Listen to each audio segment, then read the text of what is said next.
punya guru ilmunya soal begini, nanti bermanfaat, berbeda. Dunianya dapat, akhiratnya dapat. Ilmu yang soal itu adalah ilmu yang punya sanad. Jadi ada sanadnya nyambung kepada Nabi, kepada aulia Allah dan orang soleh. Insya Allah ilmu ibadah amalnya berfaedah manfaat dunia dan akhirat. Nabi katakan dalam hadis, man aroda dunia baik ini, barang siapa yang menginginkan dunia berarti dengan ilmu. Man aroda akhirat baik ini, barang siapa yang akhirat berarti dengan ilmu. Man aroda huma baik ini, barang siapa yang menginginkan keduanya antara dunia dan akhirat berarti dengan ilmu. Dan carilah ilmu nafi'ah di dunia dan akhirat, ilmu yang berfaedah manfaat dunia sampai di akhirat. Ilmu yang bersandar dengan Nabi, bersandar dengan para aulia Allah, bersandar dengan orang-orang soleh. Dan Nabi katakan juga, thalabul ilmi faridatu ala kulli muslimin. Menuntut ilmu itu fardu wajib hukumnya bagi tiap orang muslim. Dan untuk ilmu agama ini bukan dikatakan masih muda, orang tua juga wajib hukumnya. Kalau mengambil ilmu agama, kita lihat dulu, kita nakdor. Nabi Muhammad katakan, barang siapa mengambil ilmu agama, kita lihat dulu dia dari mana arahnya nih, ilmu agamanya, ibadahnya, amalannya. Apa mereka yang bersanad dengan Nabi, dengan pewaris Nabi, dengan para aulia Allah dan orang-orang soleh. Kalau bersanad, nanti ilmu ibadah amalnya berfaedah manfaat dunia sampai di akhirat. Tapi kalau ilmunya tidak bersanad, adalah ilmu yang mudorot.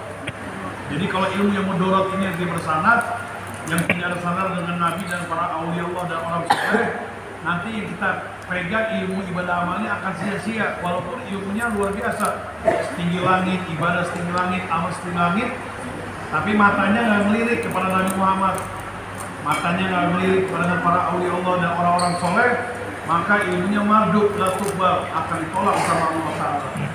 Makanya semuanya juga ini anti, semuanya punya guru, doakan biar sehat walafiat panjang umur. Karena guru yang seperti ini adalah guru yang soheh yang akan merangkul urusan dunia sampai di akhirat. Ya, selamat dunia dan akhirat. Semua yang hadir bisa mendatangi, mengunjungi, mensinggahi, menghampiri, menjarahi, mendekati, mencintai para aulia Allah dan orang-orang soleh. Ini sama aja kehadiran antum ini semuanya kehadiran bertemu dengan Habibuna Muhammad. Bagaimana Nabi katakan, man jaro aliman bakalama jaroni, wa man sarfa aliman bakalama sarfani, wa man jalasa aliman bakalama jalasani, wa man jalasani fi dunya azabtum yaumal qiyamah. Siapa orang mendatangi, katanya, mengunjungi, mensinggahi, menghampiri, mendekati, menjari, mencintai para aulia Allah, orang-orang soleh, para alim ulama, para habaib, para kiai, para masaib, para tuan-tuan guru, sama aja antum mendatangi kanjeng Rasul dan Muhammad. Dan siapa orang yang bersafaah, berjabat tangan dengan para aulia Allah dan orang-orang soleh, dengan para alim ulama, dengan para habaib, para kiai, para masaib, para tuan guru, sama saja antum berjabat tangan dengan kekasih Allah Habibuna Muhammad. Dan siapa yang duduk bareng-bareng katanya dengan para wali-wali Allah, dengan orang-orang soleh, dengan para alim ulama, para habaib, para kiai, para masaib, para tuan guru, sama saja antum duduk bareng-bareng dengan kanjeng Rasul Nabi Muhammad. Siapa di dunianya yang duduk bareng-bareng dengan para wali Allah, di dunia duduk bareng-bareng dengan orang-orang soleh, dengan para alim ulama, para habaib, para kiai, para masaib, nanti di akhiratnya akan kedudukan bareng-bareng dengan kanjeng Rasul Nabi Muhammad. Nah, ini duduk bareng-bareng sama Nabi, bersama sama Nabi adalah begitu sama. Gurunya guru yang soleh juga yang bersama. Para alim ulama, para kiai, para masaib, para orang-orang soleh yang punya bersandar hubungan dengan Habibuna Muhammad. Insya Allah semuanya akan bareng-bareng dengan Habibuna Muhammad. Yang penting semuanya ini jangan sampai memilih seorang guru yang tidak bersandar, adalah guru yang ngalor ngidul, guru yang warawiri, yang beltang-beltong, yang awarahu, yang gak jelas, yang belok ke sono ke sini, yang belok mariko, awarahu gak jelas. Seperti apa, Beb? Sekarang udah banyak aliran-aliran nih. Mereka juga mengaku guru juga. Ya, Beb, saya punya bapak, Beb, Islam, tapi pengikut aliran ISIS. Saya juga punya ibu, Beb, Islam. Islam, pahamnya paham Wahabiyah. Saya punya anak juga Islam deh, pahamnya paham Salafi. Salafi apa? Salaf pikiran. Ya, bukan salaf yang goknya ini, bukan. Dia salafi, salaf pikiran. Ponakan saya Islam deh, ngaku Nabi. Cucu saya Islam, aku mereka Jibril. Saya punya mantu juga Islam. Tapi larang untuk jalan ke makam aulia Allah. Larang tawasulan, menakifan, selawatan. Bahasanya bid'ah, syirik, musyrik. Ini mereka punya guru juga. Nah, guru-guru seperti ini di hadapan Sang Khalid Allah Rabbul Alamin itu nggak ada faedahnya, nggak ada manfaatnya. Ditolak sama Allah. Madud la tuqbal. Jadi percuma, sia-sia. Kenapa madud la tuqbal? Karena guru seperti ini merasa dirinya yang paling hebat, yang paling benar. Jangan. Kita ini harus makmum dengan hamba-hamba Allah Ta'ala, sama Nabi, makmum sama para awliya Allah dan orang soleh, makmum gitu. Jadi ihtiram, takdiman. Dengan makmumnya kita dengan kasih Allah Ta'ala, nanti kedua matanya merem. Begitu melek, depan mata jalan siratal mustaqim. Merem lagi melek, depan mata Nabi Muhammad, para awliya Allah, orang-orang soleh. Nikmat rasanya. Pokoknya semuanya yang selalu dekat dengan kasih Allah, Nabi dan para awliya Allah dan orang soleh, insya Allah akan dapat keberkahan, dunianya dapat, akhiratnya dapat. Apalagi kiai selalu bawa jarak-jarak ke makamnya aulia Allah Ta'ala, dapat segala-galanya. Dan barokah, dapat rahmat, syafaat, keselamatan dunia dan akhirat. Bahkan meninggal dunia nggak ada umur, yang insya Allah akan diwafatkan matinya husnul khotimah.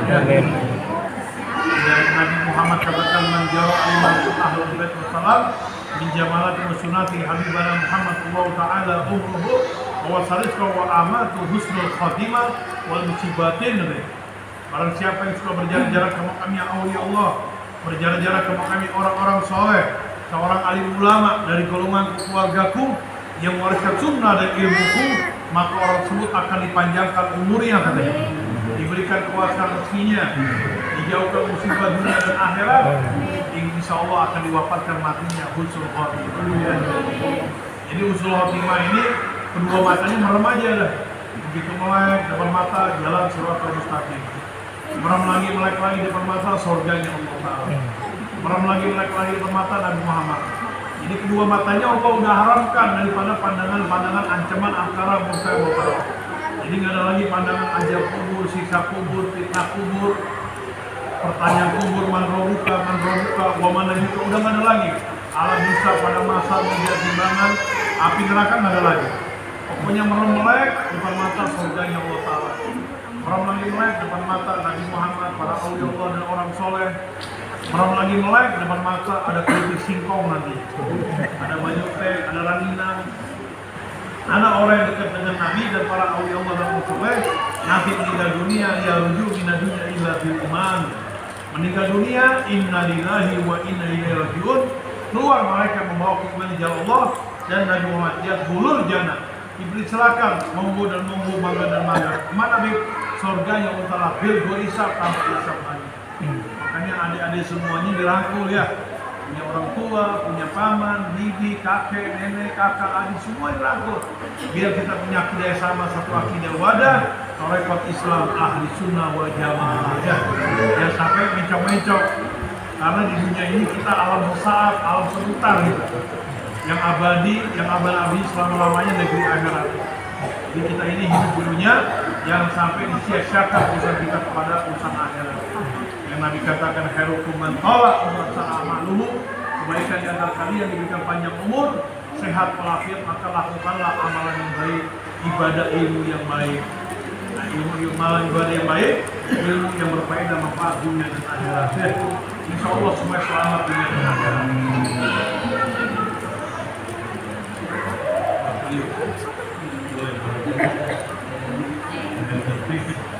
Anak-anak sudah kenal. Sejarahnya mungkin pada tahu. Iya. Dulu di sini namanya Batavia, akhirnya berubah jadi Jakarta dan di sini jadi Tanjung Priok. Jadi Tanjung Priok ini asal muasalnya dari yang dijarah ini nih, Habib Hasan bin Muhammad Haddad. Beliau ini kelahiran Palembang, orang tuanya dari Hadramaut. Beliau dididik agama sama orang tuanya, singkatnya beliau diberangkatkan ke Kota Tarim untuk menimba ilmu agama di Kota Tarim. Mau dikenal lingkungannya, walinya.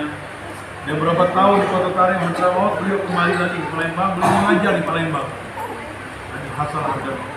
Beliau mengajar di Palembang dan sikapnya udah tahun ngajar di sono, minta izin kepada kedua orang tuanya untuk melanjutkan dakwah orang tuanya ke Pulau Jawa. Izinkan orang tuanya ke Pulau Jawa menggunakan perahu, dan satu perahu ini ada 5 orang rombongan. 2 Habib Hasan Hadad dan satu lagi Habib Ali Hadad, dan 3 orang aja, 5 orang. Beliau membawa perbekalan seperti periuk alat penanak nasi ya. Nah singkatnya beliau setiap pesisir Sumatera itu nyandar berdakwah sama orang layan. Dan beliau sedang bangun musola langgar kecil tuh, bangun dan berdakwah dan mengislamkan orang layan yang masih kaluhun yang agamanya belum Islamkan. Dan lama kemudian dari situ sikatnya beliau ke Pulau Jawa. Begitu Pulau Jawa mau nyandar lagi ke Pulau Jawa sini, nggak sempat bisa nyandar karena tiba-tiba orang Belanda melihat di tengah perahu itu ada orang pakai jubah putih, dianggapnya pemberontak apa-apa, itu ditembakin peluru tuh orang Belanda. Karena dulu zaman Belanda belum merdeka, ditembaknya sama orang Belanda, tapi peluru yang keluar itu bukannya peluru. Orang Belanda terheran, yang keluar asap. Ini aromanya dari para Habib Hasan Hadad. Sampai di Meriam pun yang keluar asap, berkali-kali begitu keluar asap. Akhirnya itu orang Belanda menghentikan tembakan. Nah singkatnya beliau masih bertahan di tengah laut, mau nyandar masih belum bisa karena beliau ini bakal ditangkap juga orang Belanda kalau sampai nyandar. Bertahan di tengah laut, singkatnya kehabisan makanan, beras pun kehabisan. Nah periuk alat penanak nasi yang beliau bawa dari Sumatera, Palembang, itu taruh di depan beliau, periuk. Nah jubah yang beliau pakai ini dibuka jubahnya, dimasukkan dalam periuk, ditutup, beliau bermunajat berdoa kepada Allah Ta'ala supaya jubah yang dimasukkan ini berupa jadi makanan. Begitu munajat Allah Ta'ala dibuka, itu jubahnya jadi nasi buat kebutuhan yang ada di. Karena beliau ini 10 hari nggak makan, nggak bisa makanan bayang. Ini darurat beliau. Nah singkatnya masih mau nyandar lagi, ditembakin lagi orang Belanda. Akhirnya masih bertahan di tengah laut. Dan itu pun berkali-kali ditembakin, tapi keluar nggak peluru, gumpalan asap. Nah masih bertahan tengah laut, singkatnya datang ombak besar, akhirnya perahu beliau karam, terbalik, mengakibatkan 3 orang aja meninggal dunia. Dan 2 Habib ini masih hidup, beliau susah payah berenang, selamat sampai ke perahu, cuma perahunya udah nggak normal, terbalik 30.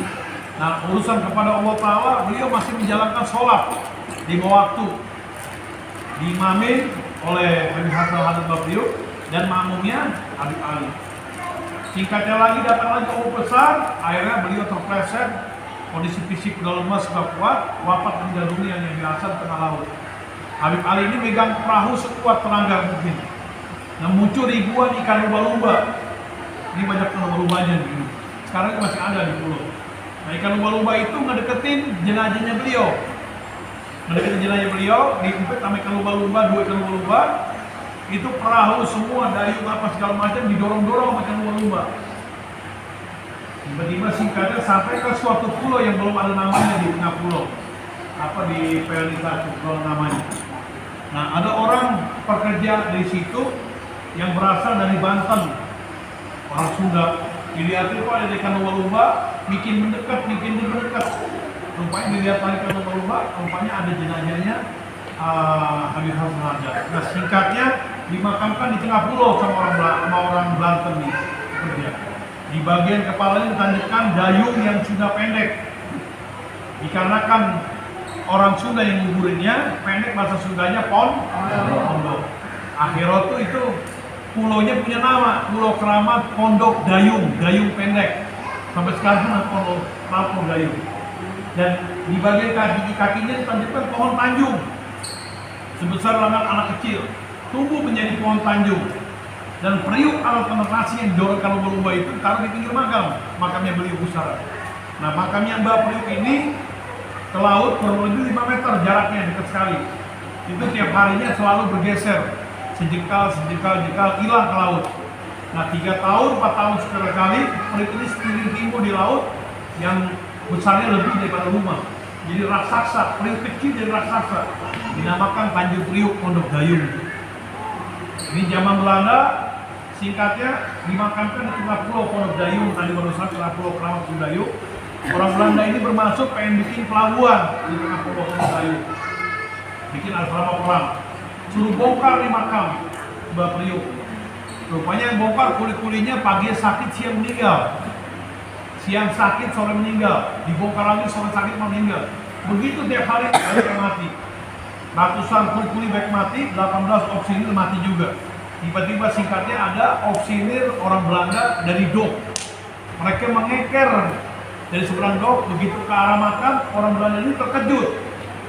Yang dilihat dalam kekeran itu ada orang ke jubah putih-putih katanya, di atas pusara makam Mbah Priuk. Putih-putih dan tangannya puter-puter seperti ini. Apa ini katanya? Mungkin tasbih. Nah, orang Belanda ini turun dari dok, panggil seorang mandor, suruh stopkan, jangan ada pembongkaran, pasti ada korban lagi mati. Kata orang Belanda, saya ngeliat sendiri di atas makam ini ada orang pakai jubah putih-putih. Ini apa putar-putar di tangan, mungkin tasbih, suruh hentikan.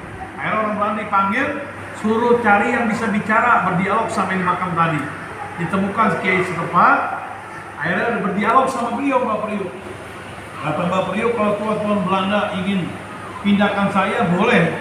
Jangan sampai main bongkar-bongkar, jangan kira saya ini mati, saya tetap hidup, kata beliau. Dalam isyaratnya sama kiai berdialog. Dan saya kalau mau dipindahkan, hubungin adik saya yang bernama Habib Jen yang ada di Palembang. Habib Jen itu ada di Palembang. Dan pemindahan saya, menggalinya saya jangan sama orang lain, sama keluarga sendiri. Akhirnya tulis sama kiai. Nah, dikasih tahu alamatnya Palembang sama beliau. Diutuslah sama orang Belanda, sampai orang Belanda pun nganterin ke Palembang. Benar ketemu di tempat alamat yang pas, sesuai dengan suratnya. Saya punya kakak dakwah Syiar Islam Pulau Jawa, nggak ada kabar puluhan tahun. Untuk memastikan kebenarannya dibawalah Habib Jen ke Jakarta ini beliau, untuk memastikan kebenaran. Begitu ketemu pusaran beliau di tengah pulau, benar ini kakak saya. Rupanya Habib Jen seorang wali Allah juga, adiknya bisa berbicara dulu. Akhirnya beliau bawa waktu berapa bulan untuk ambil keluarganya. Akhirnya bawa keluarganya menggali. Begitu digali, itu tanahnya mengeluarkan aroma wangi seperti kasturi tumpah, wangi sekali. Begitu ketemu kain kapannya masih mulus. Dan beliau dimakamkan di tengah pulau 23 tahun lamanya. Begitu dibuka wajahnya, hidungnya masih ada.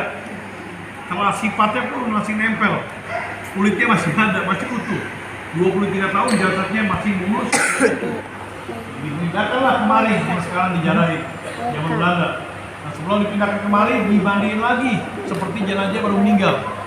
Diganti kain kapan yang baru, disolatkan lagi, dipindahkan kemari, dikasih tanah sama orang Belanda yang luasnya hampir 10 hektar. Dibikin surat proponik Ehenum Boy Sekali, jangan sampai dibongkar lagi di makam orang Belanda. Dan di tengah pulau sama orang Belanda dibangun lagi pusaranya, patilasannya sampai sekarang masih ada.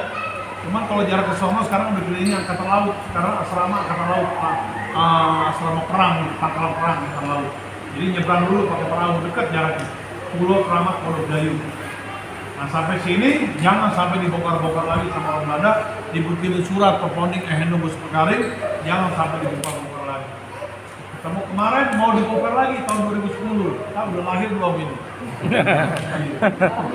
Enggak ya, masih kecil kali ya. 2010 mau dibongkar lagi makam Mbah Priuk. Tuh, bongkar lagi. Cerita yang lanjutin lagi ya? Nginep di sini. Mau dibongkar lagi. Cuma saya dengar makam Mbah Priuk, saya pikir nggak mungkin lah dibongkar lagi. Di makam aulia Allah, umat Islam para nabi semuanya, khususnya menjadi idola orang penjara. Nah, tiba-tiba singkatnya saya dapat surat. Saya baca suratnya, undangan untuk kantor wali kota. Orang tua pun masih hidup. Tapi bahasanya, tulisannya nggak ada surat, cuma ketemu keluarga besar makam Mbah Priuk. Berangkat kantor wali kota, Duduk sama wali kota di meja yang panjang, ini orang tua, ini jamaah, ini staf-stafnya. Nah, saya bicara langsung. Saya bilang, Pak Wali Kota ada apa undang saya? Ya Bib, saya undang Habib, kalau bisa Habib keluar dari makam Mbak Priuk. Jadi saya diusir nih sama orang negara Indonesia sendiri. Loh kenapa Pak? Saya suruh keluar. Saya kan tinggal di sini kan udah turun menurun dari zaman buyut saya, kakek orang tua saya dari zaman Belanda, saya bilang. Ya Bib, makam Mbak Priuk mau dibongkar dari Agustus semuanya. Nggak ada lagi orang yang jarang. Nggak ada lagi kegiatan hall, pengajian taklim, nggak ada lagi. Pengajian nggak ada lagi. Jadi dakwah syiar Islam beliau putus. Saya bilang Pak Wali Kota hati-hati, jangan gusur-gusur. Ini makam aulia Allah Ta'ala yang mensiarkan Islam. Ada Islam ini berkatnya aulia Allah Ta'ala, berkatnya aulia Allah ada Islam. Dan wali Allah ini hidup, saya bilang. Wali kotanya bilangnya apa? No, Habib dibilang hidup. Orang walinya udah mati kok dikubur dalam hidup. Langsung saya mangut. Dia Pak, walinya udah mati. Tapi yang mati ini bukan wali Allah Pak. Siapa Bib? Ya sampean. Wali kota baru mati. Jadi kalau wali Allah nggak mati Pak, hidup. Saya balik tanya, karena wali kotanya Wahabi nih, paham ya? Ketemu jadinya. Saya balik tanya, Pak Wali Kota ini agamanya apa? Ya saya Islam Bib. Apa wali kota bukan Islam? Kalau Pak Wali Kota Islam, kitabnya apa Pak? Ya Al-Quran Bib. Al-Quran bukan saya bilang. Kitab Injil, Jabur, Manafas, Taurat juga bukan, apalagi Quran. Kalau Pak Wali Kota agama Islam, kitabnya Al-Quran Karim, Pak Wali Kota baca Quran dong, saya bilang. Kan Allah udah firmankan, merayukan kepada Nabi Muhammad yang termaktub di dalam Al-Quran Karim, wala taqulu liman qul bisabilillah bal ahya'un wala tanzurun. Jangan kamu mengatakan para aulia Allah, orang-orang di jalan Allah, beliau ini mati, tidak kata Allah Ta'ala, bal ahya'un wala tanzurun, akan tetapi hidup, hanya kamu tidak mengetahuinya. Yang satu lagi ayat, wala tasamana kutiba bisabilillah bal ahya'un inda rabbihim yurzaqun. Yang kau mengira para aulia Allah, orang-orang di jalan Allah, beliau ini mati, tidak kata Allah Ta'ala, bal ahya'un inda rabbihim yurzaqun, akan tetapi hidup dan akan memberikan rezeki keberkahan kepada hidup. Jadi semuanya ini para santri kalau sering berjalan-jalan ke makam wali Allah, rezekinya barokah nih, ada terus. Nah, dua ayat ini nggak masuk akal sehat dia, mentok jadinya, Wahabi kan begitu mentok. Udah Pak, kalau ngerti wali Allah, Bapak hidup menang baik dia. Hormatilah sejarahnya.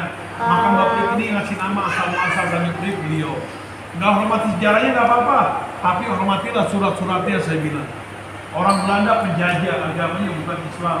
Tapi hormati wali Allah sampai dikasih tanah 10 hektar diberi surat perponding ehenubus kekari. Lo Bapak ngakunya Indonesia agama Islam, kok membongkar makam aulia. Nah tiga-tiganya ini nggak dihormatin, wali Allah nggak dihormatin, sejarah nggak dihormatin, surat-suratnya dihormatin.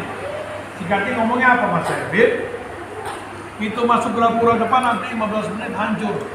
Nanti setelah itu Bib, tempat pengajian habis ini majlis taklim hancur. Setelah ini Bib, makam Mbak Priuk 15 menit hancur. Orang tua saya kesel, karena udah ujur, susah jadi. Kesel belum. Saya bilang wali kota hati-hati ngomong nanti hancur ini di Bapak. Wah, saya pikir bohongan nih Ibu Teteh. Saya ngajar ngaji, umur segini nggak, anak kecil segini. Pokoknya di bawah umur 17 tahun, 15, 13, 12, 10 tahun ada. Jumlahnya 60 orang anak kecil. Pagi panas sekali. Nah, tiba-tiba didatengin 7.000 Satpol PP. Nah 7.000 Satpol PP ini mereka bukan hanya orang, tapi bawa alat berat, beko, tahu beko? Beko, bulldozer, geser mata, senjata tajam, air autocannon, break mata, komplit hal komplit. Nah 60 anak kecil ini lawan 7.000 Satpol PP, gimana coba? Yang menang yang mana ya? Kalau punya durian sama ketimun diaduin, yang bejret adalah ketimunnya, tapi ini pertolongan dari Allah Ta'ala. Begitu saya ngajar-ngajar di sini, dari depan nyamperin ke jamaah, Bib, makam Bapak udah bocor kapan? Sekarang Bib, itu depan penuh Bib, ribuan, 7.000 Satpol PP penuh Bib. Di sini santrinya Mbak Priuk, saya punya santri gak ada yang takut. Biasa aja kalau biasa, itu tiba-tiba ke depan semua sama saya. Depan semuanya sama saya, yang dibawa bukannya pedang, senjatanya bukannya golok ataupun samurai, tapi dibawa apa? Hadro. Tahu hadro ya? Orang itu hadro ya? Itu bawa hadro, orangnya bawa hadro. Mereka udah kulit, bawa beko, bulldozer, geser mata. Begitu berhadapan ke depan, mereka berhadapan kaget, terkejut. Anak-anak kecil semua seperti ini, bersama semua lagi. pokoknya bersatu semua sama saya. Anak kecil semua, heran dia, gak ada orang dewasanya. Pada selawatan di depan, ada rasa takut. Tiba-tiba muncul dari pasukan Satpol PP, badannya gede. Badannya gede, mukanya kayak setan kayak. Rupanya komandan Satpol PP.